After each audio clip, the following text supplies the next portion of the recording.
All right, you've been hitting us up with questions about FIDE online, Arena titles. Are they legit?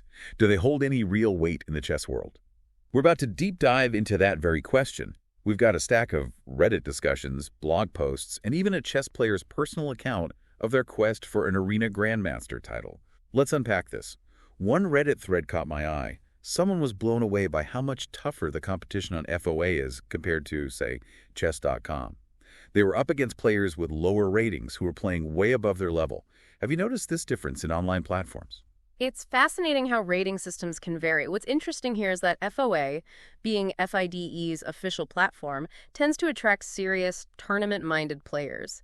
It stands to reason that someone gunning for an official FIDE online title might bring more intensity than someone just looking for a casual game, wouldn't you say? That makes a lot of sense. It's like the difference between playing a friendly game of pickup basketball and trying out for the NBA. The stakes feel higher, so the game elevates. Exactly. And we see this reflected in the anecdotal evidence from the Reddit threads. One user even mentioned a YouTuber who boasts a 2200 rating on Lichess but struggles to break 1800 on FOA. That discrepancy speaks volumes about the competitive atmosphere on FOA. Wow, a 400-point difference. That's significant.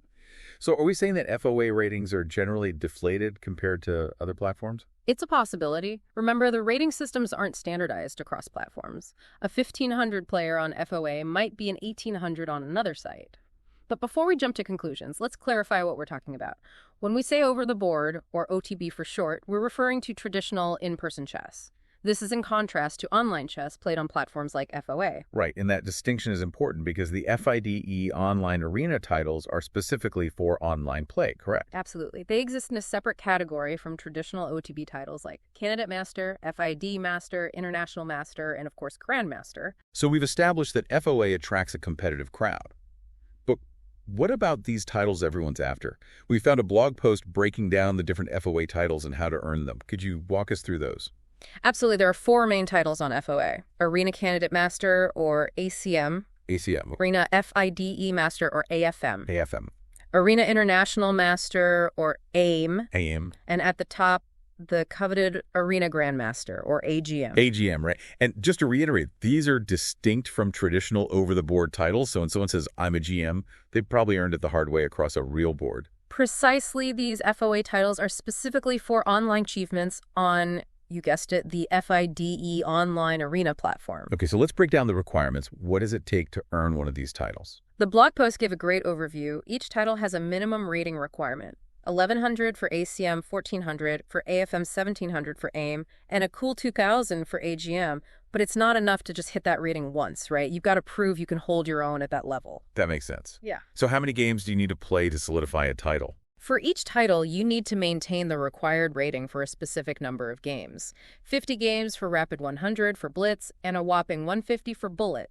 And here's an interesting tidbit. Once you meet the requirements, the title is awarded automatically. Oh, right. No need to apply or claim it. So it's like the system knows, yep, this player's earned it. Right. I like that. But now for the million-dollar question, are these titles actually worth anything? That's where the debate heats up. There's a real range of opinions within the chess community. Some, like Gila Chess, argue that these titles can be incredibly motivating, especially for amateur players below the 2000 ELO mark. So for someone who might not be gunning for a traditional GM title, an FOA title gives them something tangible to strive for. I can see the appeal there. Exactly. It injects a sense of purpose into online play and gives those players a taste of the title chase. Gila Chess actually compared an AGM to roughly a 2000 ELO player in over-the-board terms. They argue that the skills honed online translate quite well to OTB play. That's interesting, but I imagine not everyone agrees with that assessment. You're right. There's definitely another side to this coin. Some argue that no matter how skilled you are online, it doesn't carry the same weight as a title earned through grueling over-the-board tournaments. It sounds like we're getting to the heart of the debate. Do online achievements translate to the real world, so to speak? It's a complex question, and there are valid points on both sides. While Gila Chess sees value in the skills developed on FOA, others like Wolf Chess are more skeptical. From what I gather, Wolf Chess is pretty outspoken about his doubts regarding FOA's title system. That's right. He actually called the whole system a money grab, arguing that the titles, while potentially reflecting skill, hold less weight than their OTB counterparts. And he wasn't alone in that sentiment. That's a pretty harsh take. Did any of the sources offer a counter-argument to that perspective? One crucial point that often gets overlooked in this debate is that FOA titles do appear on your official FIDE profile. They're not just some hidden online achievement. These titles show up on tournament lists if you participate in over-the-board events. So there is a degree of official recognition from the chess world's governing body. So it's not like you're buying a fake title. There's more nuance than that. There's a paper trail, so to speak. Precisely. Yeah. And to play devil's advocate for a moment, even Wolf Chess admitted that some of the lower-rated players on FOA were stronger than their rating suggested, which, if you recall, echoes what that Reddit user experienced. Right. That seems to be a recurring theme.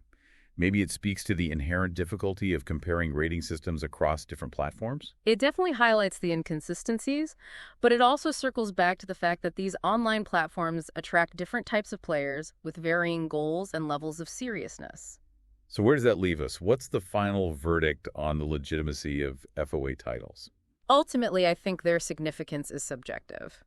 It boils down to what you as a chess player value most.